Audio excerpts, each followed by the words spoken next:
بس اداء نادي الزمالك في بدايه الشوط الاول ما تدلش على اللي بيحصل دلوقتي تماما. بص، هو الدوري السنه دي هيبقى غير، عشان نبقى على الدغري مع بعض وحلوين مع بعض. الدوري السنه دي هيبقى غير اي دوري تاني.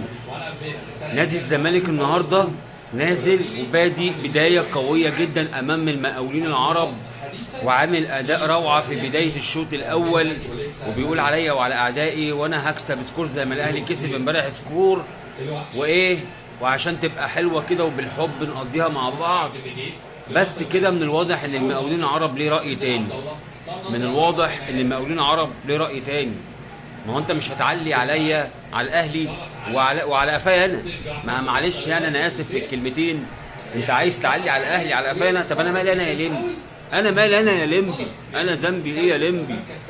وجمهور الزمالك الله اكبر من بدايه الماتش مفيش، ما عطلش. وشكل جمهور الزمالك السنه دي نازل بنيه ان انا هعمل اللي عليا وزياده، عشان لو حصل اخفاقات او لو حصل عدم مكسب لاي بطوله عليا وعلى اعدائي وهخربها على الكل. طبعا زي ما شفنا تعادل اول لبيراميدز في اول مباراه ليه في الدوري، في افتتاحيه الدوري اصلا. وطبعا تعادل برضو للنادي الاهلي امام مودرن سبورت في افتتاحيه الدوري برضو. وسيراميكا برضو كان هيعملها مع الزمالك لولا اخر تلت ساعه ولا اخر ربع ساعه كده ابتدوا ايه يتدلعوا شويه في الاهلي، في الزمالك جاب جونين. ودلوقتي المقاولين شكلها كده برضو ناوي على نيه مش كويسه برضو للزمالك. فايه الفرق كلها شكلها سن السكاكين، في سن للسكاكين في الدوري ده.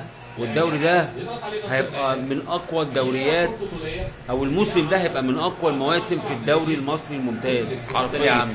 اتفضل. حتى صبحي عايز يعلي على شوبير، اللي هو انت غلطت غلط امبارح يا ابن 60 في 70، انا اغلط غلط ابن 80 في 90، يعني اعلى منك اهو، عشان ايه نبقى على الخط مع بعضينا. لعيبه الزمالك بتحاول تعلي على لعيبه الاهلي في ماتشهم امبارح، والجمهور الزمالك بيحاول يعلي على جمهور الاهلي في ماتش امبارح. وصبحي بيحاول يعلي على شوبير في ماتش امبارح.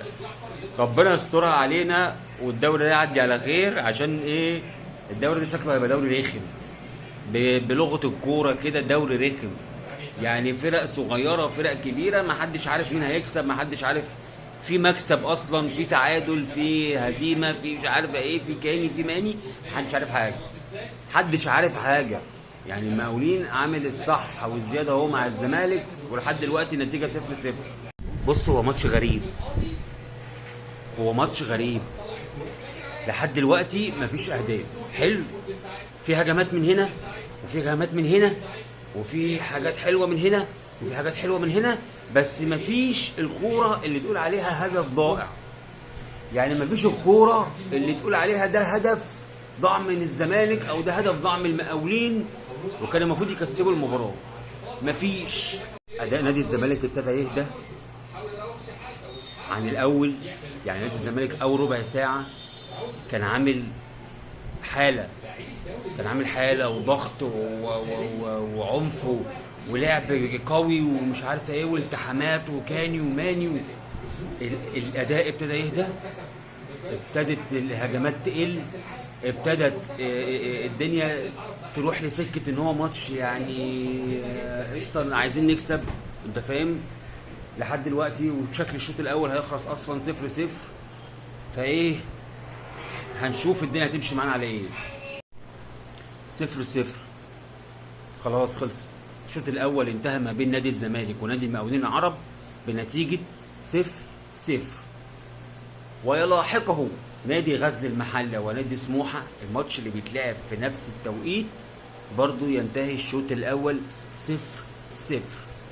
شكله كده يوم الاصفار، وانا ما بحبش الاصفار، بتعمل لي حموضه وبتعمل لي كده بتبقى بص. مع ان الزمالك كان بادي بدايه قويه، اللي يشوف بدايه نادي الزمالك مع نادي المقاولين يقول نادي الزمالك بص هيعلي على الاهلي وهياخد المقاولين ورا مصنع، فاهمين؟ 4-0 بقى 5-0 مش عارف ايه كاني ماني. بس لحد دلوقتي انتهى الشوط الاول 0-0، وربنا يسهل بقى في الشوط الثاني ونشوف اهداف، عشان ايه الواحد جاب اخره بصراحه. اكدبش عليك عزيزي المشاهد، الشوط الثاني بادئ تقريبا بقاله شويه، بس انا مش لاقي حاجه اقولها الصراحه. يعني انا بصوا مش لاقي حاجه اقولها.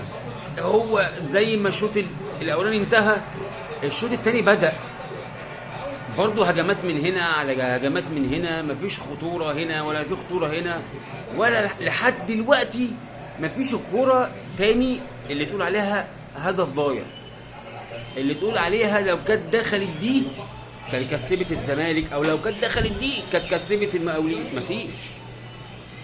وماتش برضه غزل المحله وسموحه برضه لحد دلوقتي 0-0. وقلت لكم الكلام ده بيزعلني، بيجيب لي حموضه. بلاش بقى، عشان ايه؟ نبقى حلوين. ماتش الزمالك والمقاولين بدأ حلو، وقلنا الزمالك هيخرب الدنيا وهيعلي على الاهلي بقى وهيكسر الدنيا وبص بص بص لا ده هيقول للاهلي في الماتش دوت اركن انت على جنب، وشكله هو اللي هيركن على جنب الصراحه يعني. لا بس الواد عدي الدباغ ده فرده تقيله على فكره، فرده تقيله والله. والله بتكلم بامانه، الواد عدي الدباغ ده فرده تقيله، واتقل عليه شويه بس هتشوف منه احلى شغل، احلى شغل. اوبا، الزمالك كان هيجيب جون دلوقتي. يعني انا بقالي كتير على فكره بصوا مش لاقي حاجه اقولها، والدنيا بتروح مني والماتش بيروح مني، وبقينا في الدقيقه 80 ومش لاقي حاجه اتكلم فيها. وزي ما الشوط الثاني الاولاني انتهى، الشوط الثاني لحد دلوقتي مكمل في نفس الاداء وبنفس الحاجات وبنفس الحركات والحوارات اللي انتهى بيها الشوط الاول. فانا مش لاقي حاجه اقولها. الدقيقه 80 ده اللي انا اقدر اقوله لك. الدقيقه 80 دلوقتي والنتيجه 0-0. هل هتحصل مفاجاه من الزمالك؟ هنشوف. هل هتحصل حاجه مفاجاه من المقاولين؟ برضه هنشوف. بس اداء نادي الزمالك في بدايه الشوط الاول ما تدلش على اللي بيحصل دلوقتي تماما. انا قلت الزمالك هيكسب سكور النهارده باللي انا شفته في اول ربع ساعه. مش عارف بقى ايه اللي حصل، هل مثلا رجعوا في كلامهم، هل حس ان لا ده ما ينفعش نبقى متصدرين الدوري، لا ده مش عوايدنا وممكن نتعب ونفسيتنا تتعب. ما اعرفش. هنشوف بقى. الدقيقه 81 اهوت واحنا بنتكلم مع بعضينا لسه 0-0، ودي هجمه للمقاولين الحمد لله طلعت والحكم حسبها. هنشوف بقى التسع دقايق دول ايه وهنرجع على طول. الحق، ده خرج ناصر ماهر وعبد الله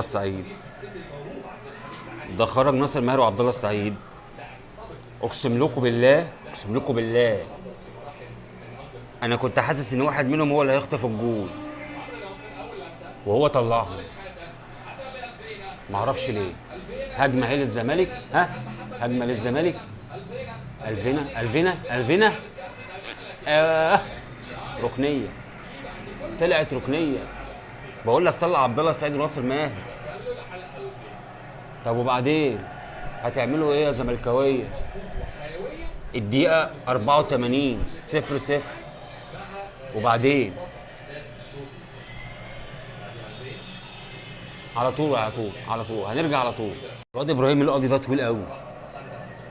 طويل قوي. والواد الاسمراني دوت رقم 23 ده ايه ده؟ رايح فين ده؟ بس عايز اقول لك على حاجه، خد بالك من الراجل ده كويس قوي. خد بالك من دعبسه. قول للاعيبتك تاخد بالك من دعبسه. الواد دعبسه ده مش عارف ليه انا مش مطمن له، وشكله كده هيعملها دلوقتي مع الزمالك. بيدعبس كده، عمال يدعبس كده في قلب منطقه ال 18 عند لعيبه الزمالك وعند محمد صبحي، وهيلاقي حاجه. ما دام بيدعبس هيلاقي حاجه. خد بالك عشان ده اسمه دعبسه، يعني هيدعبس هيلاقي. واخد بالك معايا؟ عايز اقول للاعيبه المقاولين خدوا بالكم من نصر منسي. هو بيحب يجيب اجوان في الوقت ده،